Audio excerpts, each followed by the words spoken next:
Saludos cordiales, gracias Ecuador por estar con nosotros, bienvenidos al programa En la Polémica. La semana que concluye estuvo marcada por la marcha convocada por los movimientos sociales y de trabajadores que se cumplió el pasado 19 de marzo. A partir de esta movilización se volvieron a activar los debates sobre ciertas tareas que lleva adelante el gobierno del presidente Rafael Correa.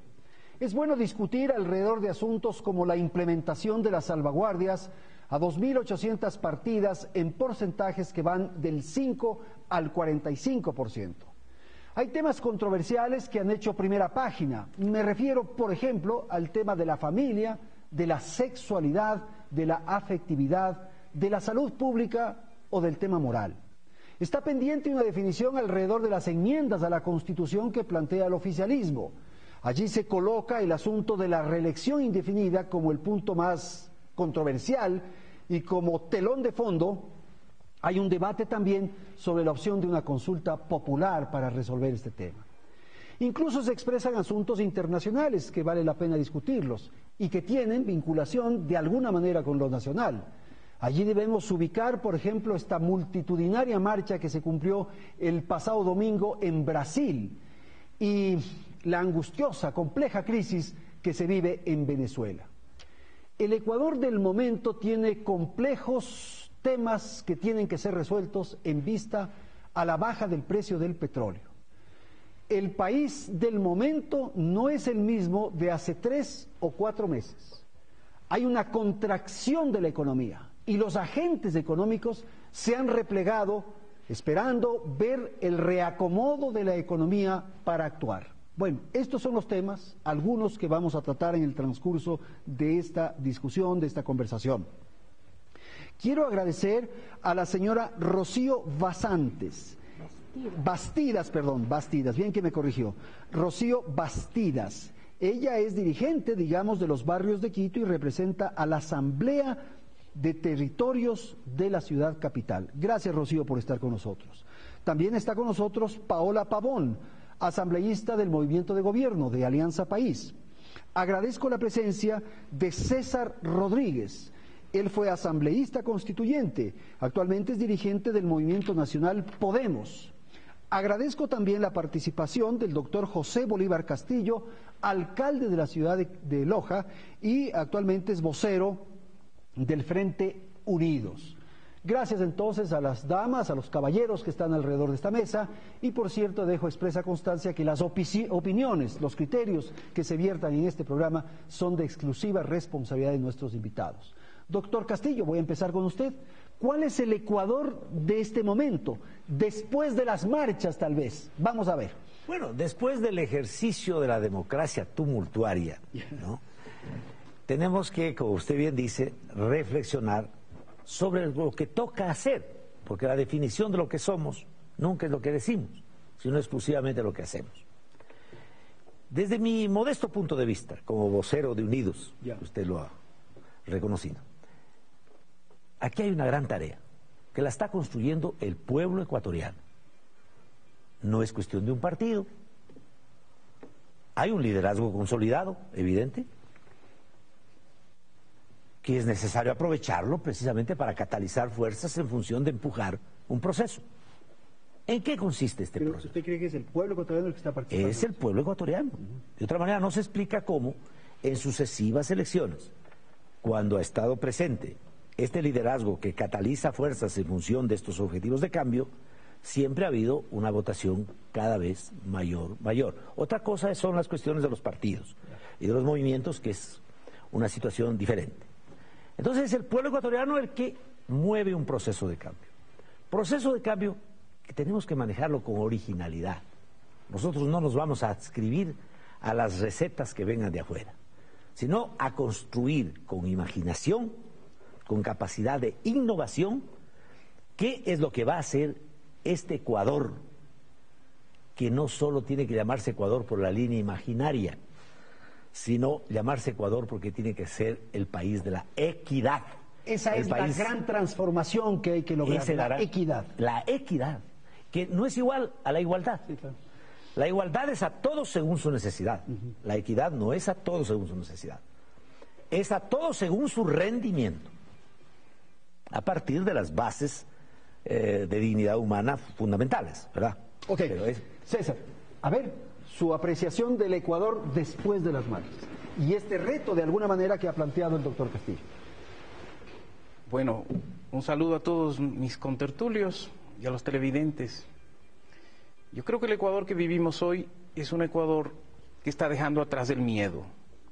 Es un Ecuador que empieza a reconstituir el tejido social de las organizaciones sociales en todos los niveles, de los trabajadores, de los jóvenes, de los campesinos, de las mujeres, que logran articular una línea de movilización social para decirle a este gobierno, basta ya de la forma de entender que el Estado ecuatoriano no nos puede decir hasta qué tenemos que comer y hasta qué tenemos que cocinar. Es un pueblo que le dice al Estado ecuatoriano no a los impuestos, que de manera eufemística se la quiere esconder, no a los impuestos, que hoy son un atentado directo al bolsillo de los ecuatorianos, de un gobierno que tuvo herramientas y tuvo posibilidades de hacer un manejo macroeconómico mucho más eficiente, mucho más acertado en términos de preparar a la sociedad ecuatoriana para un manejo económico responsable. Esta es una situación compleja, difícil la que vive el Ecuador, porque parece ser que todo lo que dijimos que se quedaba atrás vuelve a ser la práctica común en el ejercicio del poder, que ha perdido el rumbo desde mi particular punto de vista. Paola, por favor, su intervención. Bueno, un saludo a todos los que nos miran, también gracias. Un saludo para los compañeros y compañeras de este panel. Gracias, Andrés, por la invitación. Bueno, señalar que antes de la marcha, durante la marcha, después de la marcha, este país sigue avanzando y sigue trabajando. Yo creo que ese es el mensaje fuerza, los ecuatorianos y ecuatorianas que estamos convencidos de que nuestro trabajo, de que nuestro aporte ha sido fundamental para estos 8 años de transformación. Seguimos ahí. Señalar que vamos a continuar con las medidas que hemos venido haciendo a pesar de la crisis económica internacional, que es una crisis que no la hemos generado nosotros, que me parece importante señalar, porque ahora parecería que es una crisis generada por el Ecuador. No, es una crisis por la caída de la baja del precio del petróleo, por la devaluación de la moneda de nuestros países vecinos, por la sobrevaloración del dólar. Una crisis en donde varios países, potencias económicas conocidas, están atravesando crisis duras. Si no, veamos el caso de Estados Unidos, el caso de España. Frente a esta situación, yo creo que medidas acertadas que hemos tomado, porque durante estos 8 años, como gobierno, hemos hecho un esfuerzo por tomar medidas económicas adecuadas, medidas que siguen defendiendo los intereses de la gente. Mire, en este momento de crisis hemos tomado una decisión como gobierno. No vamos a afectar la inversión social. Vamos a seguir trabajando con fuerza en los temas que le han llevado a esta propuesta de Revolución Ciudadana, contar con el apoyo ciudadano, como decía hace un momento José Bolívar. Vamos a seguir trabajando en educación, en salud, vamos a seguir trabajando en los temas que van a generar producción con un elemento adicional. Mire, sin duda el tema de las salvaguardias de estas últimas semanas es un tema que lo estamos enfrentando ciudadanos, gobierno nacional, las distintas funciones del Estado de la mano. Creo que hay que aquí hacer varios llamados. Un primer llamado a los ecuatorianos y ecuatorianas para aprovechar esta oportunidad. Yo creo que esta es una oportunidad para la industria nacional, es una oportunidad para lograr fortalecer la empresa nacional, que prioricemos lo nuestro, que en estos 15 meses, porque además hay que aclarar, una medida temporal de 15 meses que cada 3 meses se va a estar revisando, esta medida temporal nos permita a los ecuatorianos y ecuatorianas aprovechar y consumir lo nuestro. Yo creo que hay una serie de productos, los productos de primera necesidad, los productos de aseo, los productos de limpieza, los productos que utilizamos en el día a día, han sido excluidos porque precisamente estamos evitando esto que decía hace un momento César, yo digo con poca rigurosidad, hablando de los nuevos impuestos y hablando del pasado. Hoy más que nunca un manejo, yo me atrevería a decir impecable. César utilizaba la palabra mucho más eficiente. Creo que hemos sido bastante eficientes, hemos logrado como nunca, yo diría, una inversión importante en el país, sostener una crisis financiera internacional, sostener una baja del petróleo y seguir trabajando con el pueblo ecuatoriano. Rocío, su intervención, por favor, le escuchamos. Gracias, Andrés, y un saludo a quienes nos observan en Canal 1, a nuestros amigos del panel. Después de las marchas, queda evidente que el Ecuador va a tener cada vez más desempleo, el Ecuador va a tener cada vez menos inversión, a pesar de tener planteado que va a continuar la inversión social. Hay sin pagos a las personas que atienden a niños menores de 3 años, están impagos. Hay impagos todo el personal que está vinculado con la empresa petrolera, y eso es un efecto, una evidencia de la recesión. Amén de eso, todo el tema de las salvaguardias van a tener un impacto decisivo en los precios de los productos de consumo, porque hay la suerte de que no está de tal manera estratificado para decir solo los que comen salmón o solo los que están con el caviar, y habría que ver quiénes son, ¿no? Aquí hay un crecimiento de una burocracia impresionante. Tenemos 8.000 millones de dólares que se paga al año a la burocracia ecuatoriana, y sería bueno ver, amén de toda la propaganda, que no es más que propaganda, la conciencia ciudadana dice, bueno, ¿y eso a dónde vamos? ¿A dónde va? ¿Qué mismo hay ahí atrás? ¿Cómo es pues que el jueguito de bajarse los sueldos para financiar un programita de 200 millones con médicos? ¿Cómo es eso? Si han tenido 222.000 millones durante 8 años y no hay un ápice de ahorro. Entonces, eso sabe la comunidad, eso saben los barrios, y eso vemos a diario, cómo los programas se van reduciendo, y la publicidad tiene solamente visos de propaganda, va generando una resistencia sistemática, porque la evidencia no se tapa pues con un dedo. En ese sentido, el Ecuador post-marcha refleja una insatisfacción cada vez creciente que, amén de las encuestas y amén de lo demás, hay un pueblo que está dispuesto a decir, a ver, muéstrame pues sus cuentas. Okay. A ver. Ya está el tema. Bueno, ya está, a ver. Lo que yo estoy viendo, ahora sí ustedes hagan el programa. Yo estoy viendo, Andrés Basilio. A ver. Que estamos aquí como que allá están los del Barcelona, acá estamos los del Emelec. Entonces, acá estamos pro gobierno, allá están antigobierno. Ah, no, sí, los que ven antigobierno, entonces todo está mal, y los que estamos del lado del gobierno, todo está bien. Así es. No futbolicemos la política. Yo quisiera ver a la querida compañera que tengo el gusto de conocerla ahora, a César, que lo conozco de años, lo mismo a Paulita. Pensemos en nuestro país, independientemente de si estamos pateando la pelota para allá o para acá. Veámoslo con objetividad. Veámoslo con objetividad. Y yo quiero coincidir en lo que ha dicho Paola en esto, de que no hay mal que para bien no venga. A veces Dios escribe derecho con renglones torcidos. Se nos fue abajo el precio del petróleo. Y creo que esto no es una baja coyuntural, es estructural, porque ya hay otras fuentes de energía que las tienen represaditas, no las dejan salir. Nunca jamás quisieron escuchar tener plan B, plan C, etcétera. Claro. Nunca jamás. Bueno, se nos vino abajo el petróleo, ¿no es cierto? Entonces, ahora sí vamos a tener que tomar en serio el tema del cambio de la matriz productiva. Y ahora sí que vamos a tener que tomar en serio que no hay cambio de la matriz productiva sin cambio de la matriz territorial.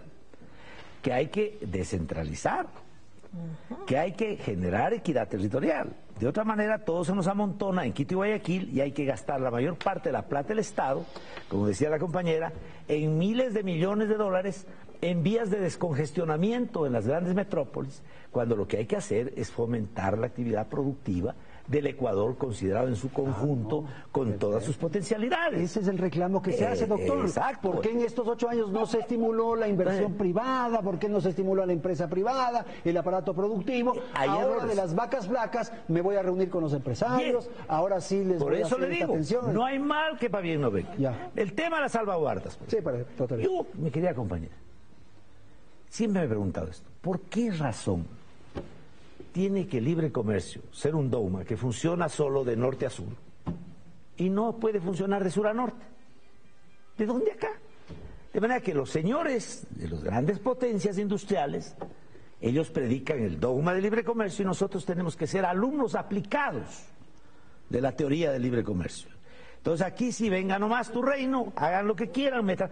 No, señor, tenemos que generar también las mismas políticas que tienen ellos para poder fomentar la actividad productiva, porque al final los problemas del país se van a solucionar cuando seamos capaces de exportar más que lo que importamos. Y eso se hace desde... Cuando seamos capaces... Eso se hace desde el aparato productivo privado. Es, de producir más. Privado, ¿verdad? Así es. Aquí se estimuló el Estado tan modesto, pero tan el grande. Estado que teníamos, mi querido Andrés, y eso es lo que está corrigiendo Correa y muy bien, y por eso lo respaldamos, era un Estado dócil, sometido a los intereses de los grupos de presión económica. Ok, está bien. Ese era el Estado. César. Parecería ser que el debate, cuando José Bolívar dice que lo futbolizamos, parecería que es un debate ciego y cerrado de dos visiones. Y yo no creo que es así. No estoy de acuerdo con que el Ecuador se lo vea desde esa lógica. Pero el Ecuador necesita análisis que se desmarquen de la lógica de defensa o de contra. Y me parece correcto lo que está haciendo José Bolívar Castillo, porque públicamente acepta que lo que defiende ha tenido errores, y eso es bueno. Ojalá eso lo pudieran hacer las fuerzas que nos hablan del milagro ecuatoriano y que se rehúsan a oír, se niegan a ver y actúan en función de su lógica de poder, que en este rato convertido hasta el humor del delito, una propuesta reconcentradora, absolutamente reconcentradora del poder, contrario a la lucha que históricamente José Bolívar Castillo incluso ha sido uno de sus impulsores mayores, que es la desconcentración, la descentralización del poder. Es algo espantoso como el presidente de la República ahora es alcalde, hasta presidente de junta parroquial. Eso es una barbaridad. Y en el tema de las salvaguardias, sí. Se nos dice, no es culpa nuestra, es culpa de afuera, es culpa del dólar, es culpa de que nosotros no tenemos el control del manejo monetario, pero este Estado sí ha tenido pues el control del manejo fiscal, todo lo que significa la reglamentación que el Estado ha ido estableciendo. ¿Qué nos dice hoy?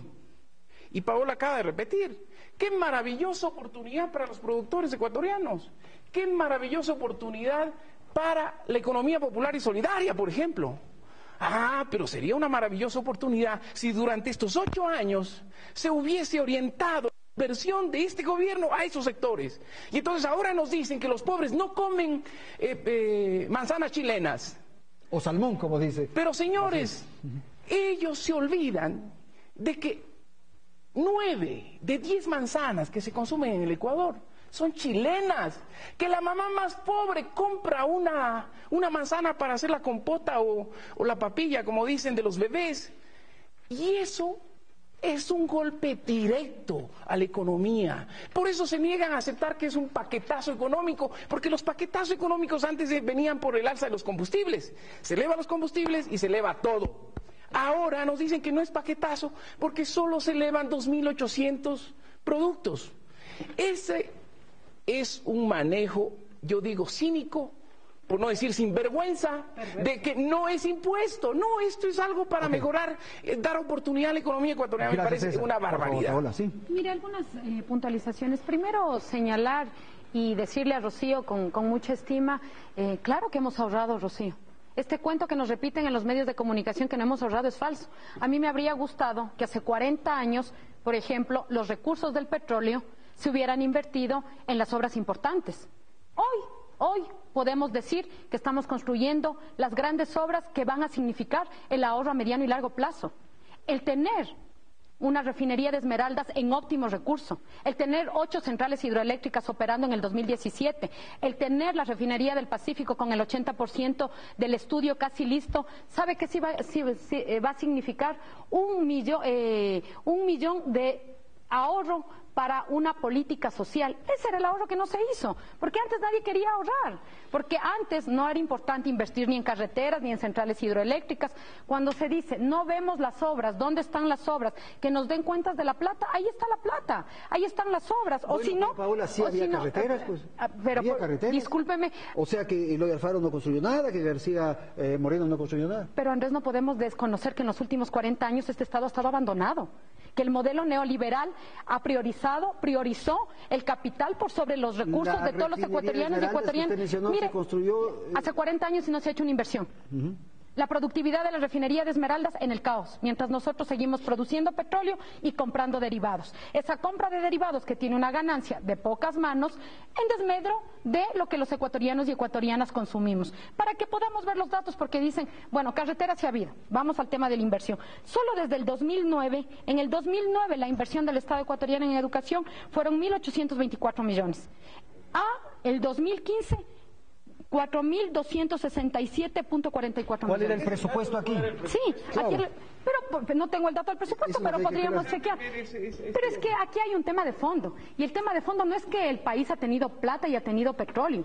La decisión acertada, y ahí me parece que tú te estás olvidando, César, la decisión acertada fue precisamente la renegociación de los contratos petroleros, porque no es que no había plata del petróleo, el tema era que la plata del petróleo se iba, el tema de la plata del petróleo era que no se socializaba entre los ecuatorianos y ecuatorianas. La inversión que hemos hecho en salud, que hemos hecho en educación, que hemos hecho en inversión productiva, que hemos hecho en el cambio de la matriz productiva. Solo un dato para que nuestro querido amigo, además alcalde de Loja, pueda manejar el dato. Entre el 2007 y el 2014 el gobierno central transfirió el 57% a los GATS, más de lo entregado durante los últimos 5 gobiernos anteriores. Estamos hablando aproximadamente de 14.918 millones que se entregaban a 9.418 millones. Claro, ahí está la plata. Pero la voluntad política, de entregar el dinero. Sobre el valor total del barril de petróleo. Reconociendo lo que dice Paola, es necesario insistir en que aquí tenemos que determinar claramente en la estructura orgánica del Estado a quién le corresponde hacer qué y con qué recursos. Ok, Rocío, por favor. Cierto que las obras, las mega obras que están allí en construcción tienen problemas. Coca-Cola Sinclair tiene un gran problema ahí. La refinería del Pacífico se gastó 1.200.000 en aplanar, 1.200 millones, 1.200 millones en aplanar. Cero aporte de Venezuela, nada. Eso es cierto. La refinería de Esmeraldas, cierto que tuvieron que hacer mantenimiento y lo demás. Pero esa no era obra de este régimen, siempre estuvo y han tenido que gastar, lógicamente. Porque en 40 años no todo el tiempo que han hecho los contratos con las empresas chinas, ¿de qué manera? Para decir, el precio del petróleo, si está hasta este monto, llevas. Pero si baja, yo te pago. ¿Cómo así? ¿Cómo así tenemos que el dinero de los ecuatorianos, cuyos administradores nomás son los gobiernos de turno, no pueden dilapidar y tienen que consultarnos? Por eso es que no quieren la consulta, porque saben que más del 80% de gente dice basta de tanta palabrería, publicidad, propaganda, y los problemas fundamentales tienen que ser consultados. Toda la demagogia que hay en torno a miles o cientos de eventos de disque consultas de lo que va a ser la reforma a la Constitución, que es, que no es, que sí es, ¿para qué? ¿Para qué?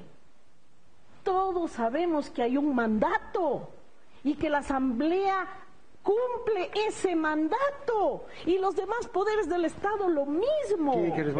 Por lo tanto, eso es lo que está en la retina de la comunidad, de la ciudadanía. Hay un hecho. Tengo que ir a un corte, Chato, y volvemos enseguida y le doy la palabra. Un corte comercial y ya volvemos. Cero.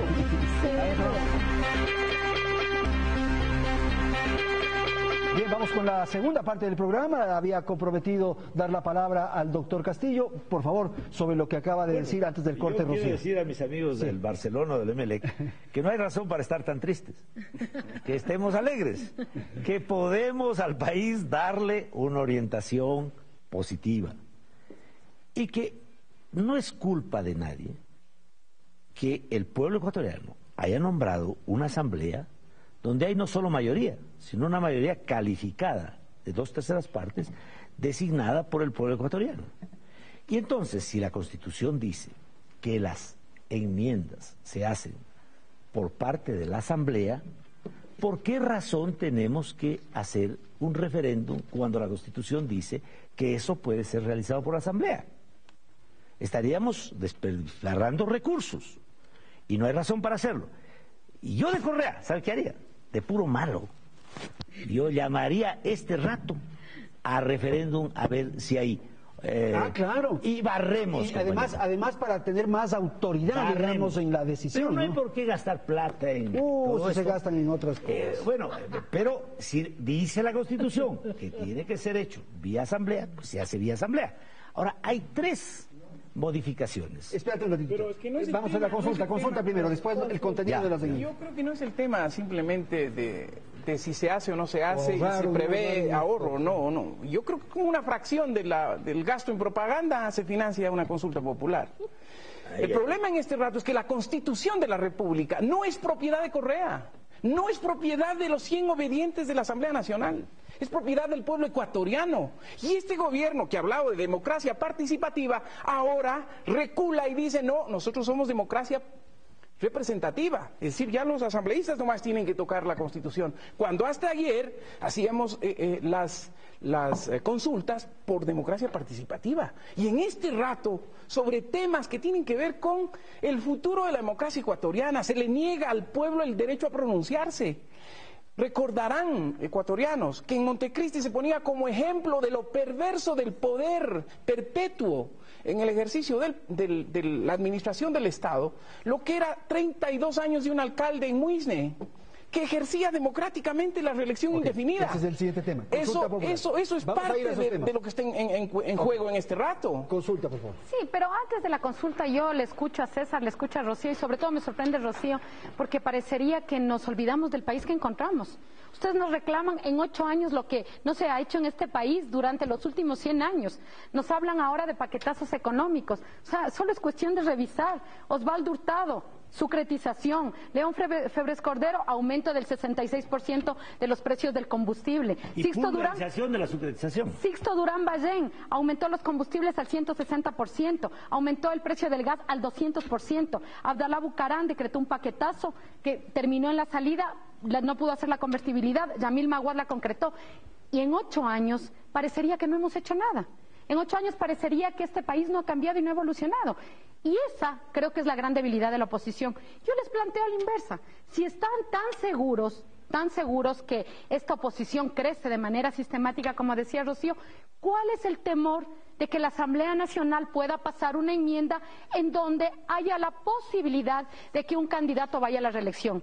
Si crece sistemáticamente esta oposición, vamos a las urnas. Si la gran consulta, César, no es la consulta popular que se haría para enmendar la Constitución. La gran consulta popular es saber, en el caso de que decidamos, porque todavía no hemos decidido, a mí me gustaría sí que sea el presidente Correa, todavía Movimiento País no ha decidido, si sería el presidente Correa el candidato, veamos si dice la tesis de Chato que barreríamos o esta tensión supuestamente que crece. Quiero hablar sobre el tema de la mayoría y el tema de la Asamblea. Mire, por supuesto que somos obedientes, César. César era uno de los compañeros más militantes y disciplinados del bloque de Alianza País, porque precisamente eso opera dentro de una organización política que exige algunas disciplinas precisamente para concretar los objetivos. Yo no me rasgo las vestiduras. Esos 100 votos que tenemos no son votos pues que han caído de Marte. Esos votos salieron de las urnas. Esa legitimidad es una legitimidad que la hemos ganado en las urnas. Por lo tanto, escoger un procedimiento u otro procedimiento que los mismos constituyentes, porque César fue constituyente y yo no fui constituyente, establecieron, es un mecanismo y una opción que tenemos. Las consultas para en estos 13 meses validar la enmienda, las consultas para la consulta prelegislativa, para la ley de aguas, para la ley de tierras, no son un desperdicio ni es un gasto en propaganda. Es entender que la democracia cambió, que los sectores que antes no podían opinar y que estaban invisibilizados, hoy son parte de este gobierno, son parte de este régimen. Posiblemente tengamos errores, yo no puedo decir que esto no sea de errores.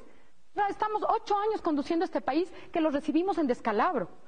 Ok, gracias, Paola. Rocío, terminemos el asunto consulta y luego vamos a los contenidos de las enmiendas. Recurrimos ya unidos, ¿ah? El tema de consulta tiene una lógica totalmente diferente a la que plantea el régimen, ¿no? La consulta es un mecanismo sustancial de derecho que tiene el pueblo para opinar y decir esto es lo que pienso. Y si el régimen no quiere consulta porque no tiene en sus planes consultar, está dando explícitamente un mensaje de decir yo soy quien decido todo en este país, si hay o no hay consulta. Yo soy el Mesías que he llegado y voy a definir y a salvarles a todos porque yo soy el enviado. Pero es que porque no hay nadie, no hay. 8 elecciones. Pero no hay nadie que a mí me suceda. En 8 años, este conglomerado que se llama Alianza País no tiene nadie que me suceda porque yo soy el insustituible, el invencible, el inigualable, el intolerable, etcétera. Pero no lo dice Rafael, soy yo, lo dice Rocío. soy yo.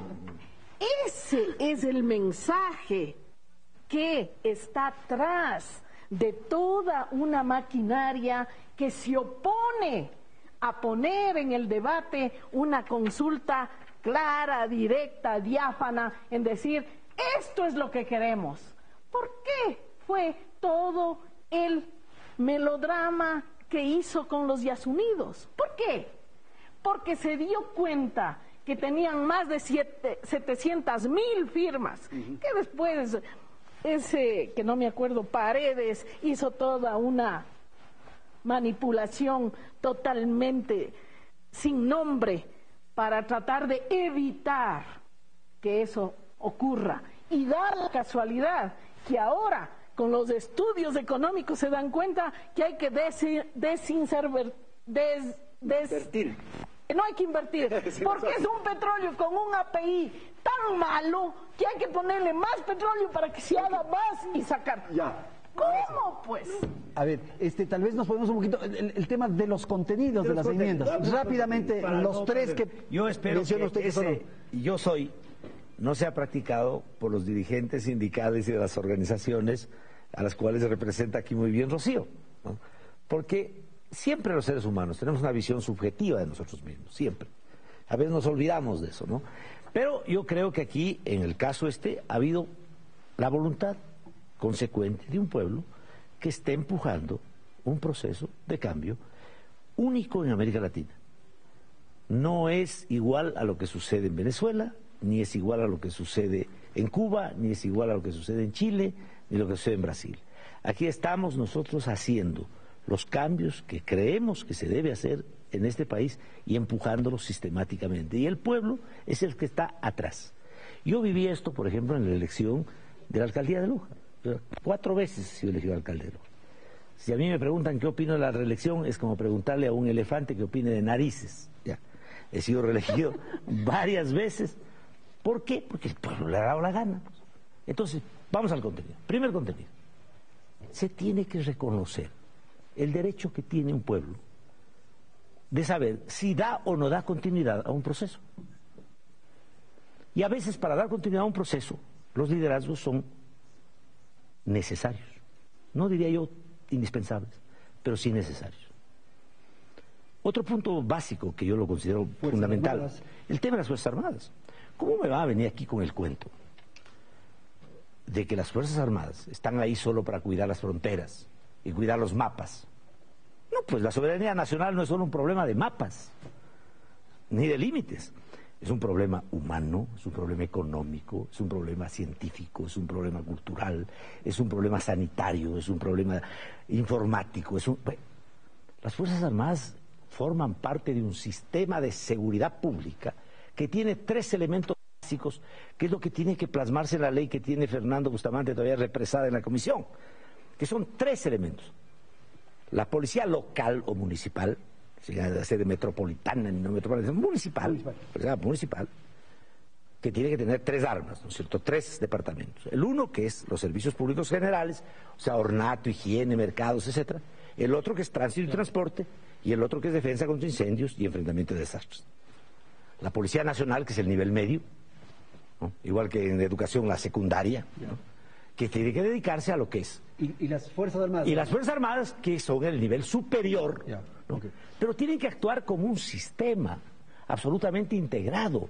No me vean aquí con el cuento de que las Fuerzas Armadas son cuerpo aparte en la República, como la República del Banco Central que teníamos antes aquí, que hacían de todo, ¿no? ¿Y cuál es el tercer punto de la... El otro tercer punto que yo lo veo muy positivo es el tema de que no es posible pensar que el Estado es una empresa que haga ganancias y que por tanto tenga que repartir ganancias.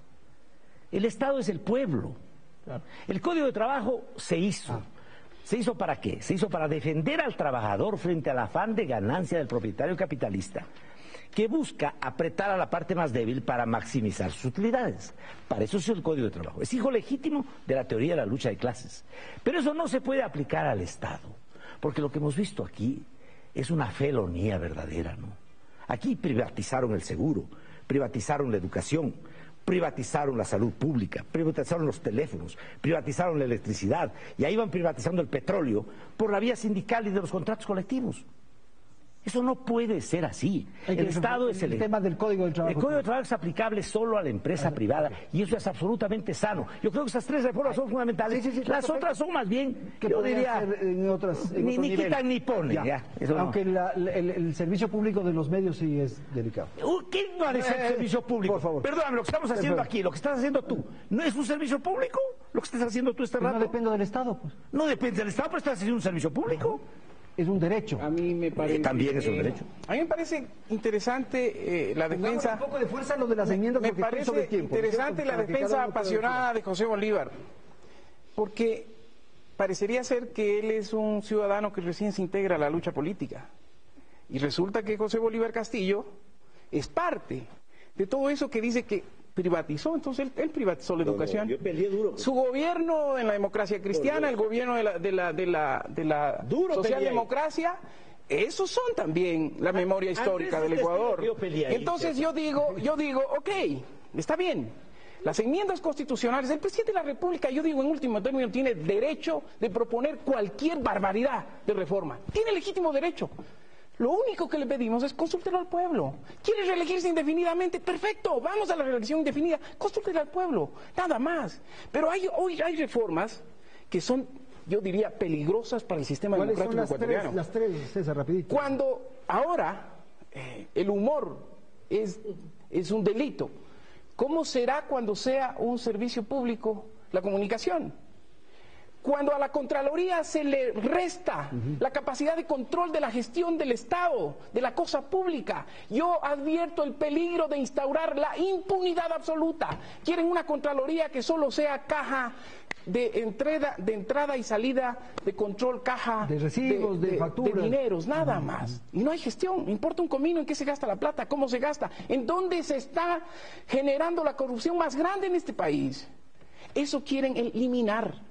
Quieren quitarle la posibilidad de que la Contraloría haga fiscalización de la gestión y mañana pueda llamar a los corruptos de este país a responder en la justicia. La tercera, César.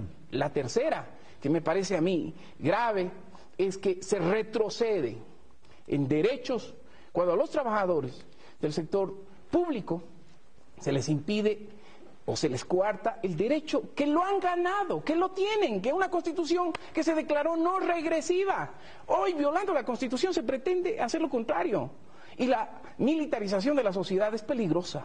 Peligrosa en el sentido de que no se trata de que las Fuerzas Armadas sean un mundo aparte.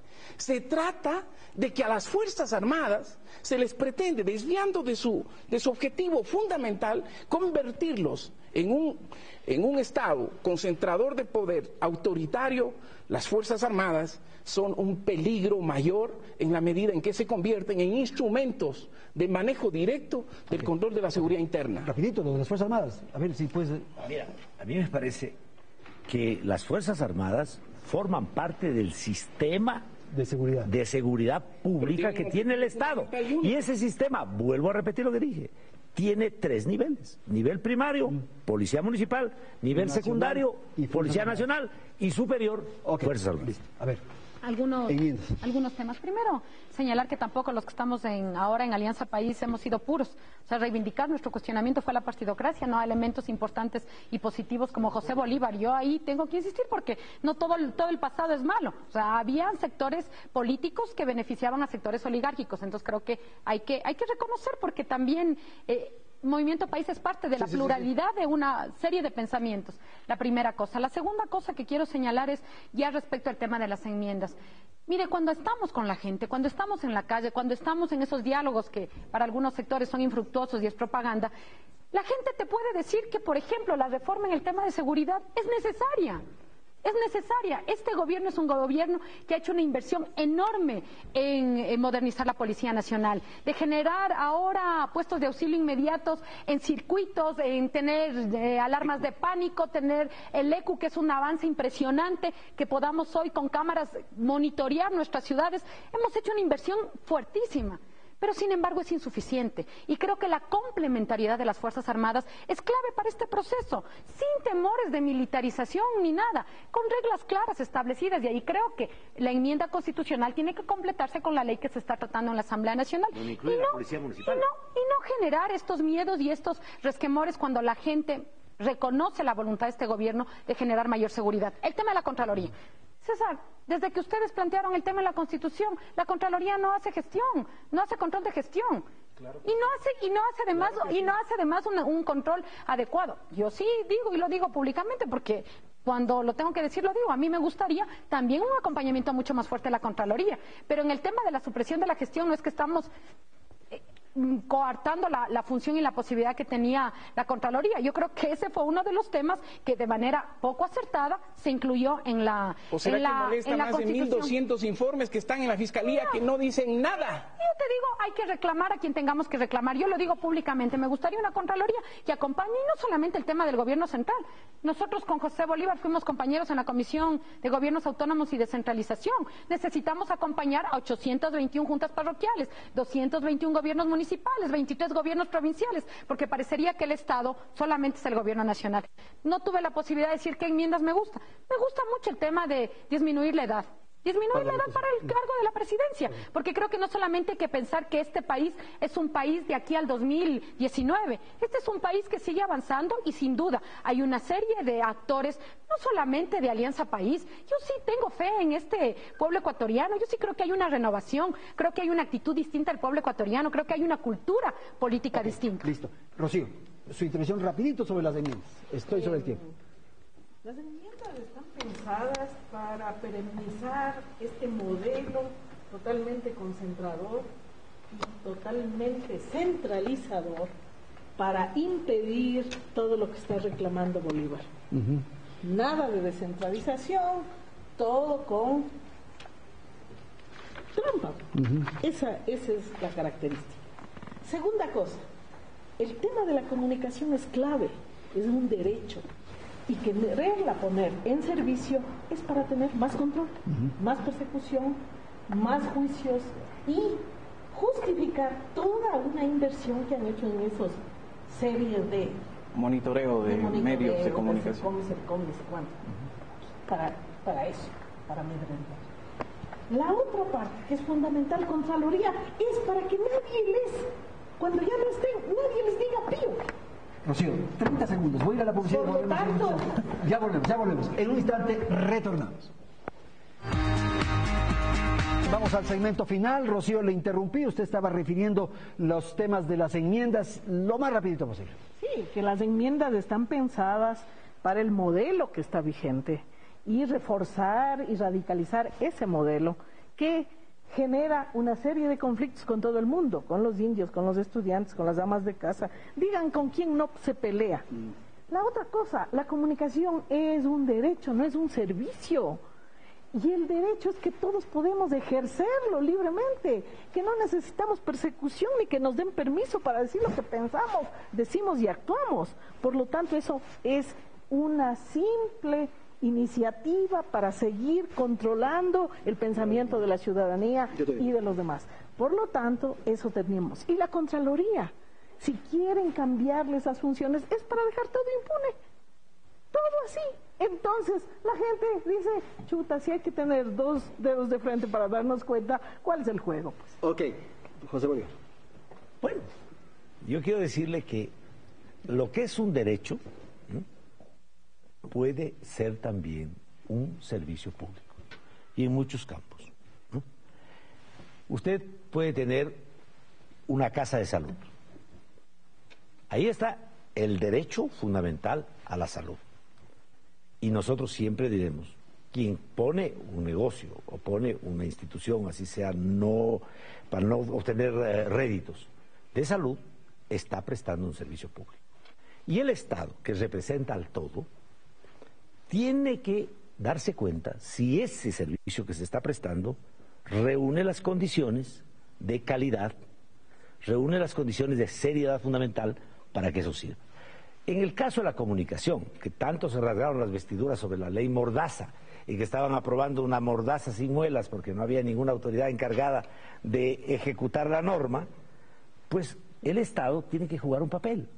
Porque antes lo que pasaba es que los dueños de los diarios, mi querida Rocío, a mí me tocó vivir eso muchas veces, porque como yo no tengo medios de comunicación míos, yo escribía de ladito, en El Comercio, en El Universo, en El Expreso, yo tenía mis columnas. En determinado momento me declararon no grato.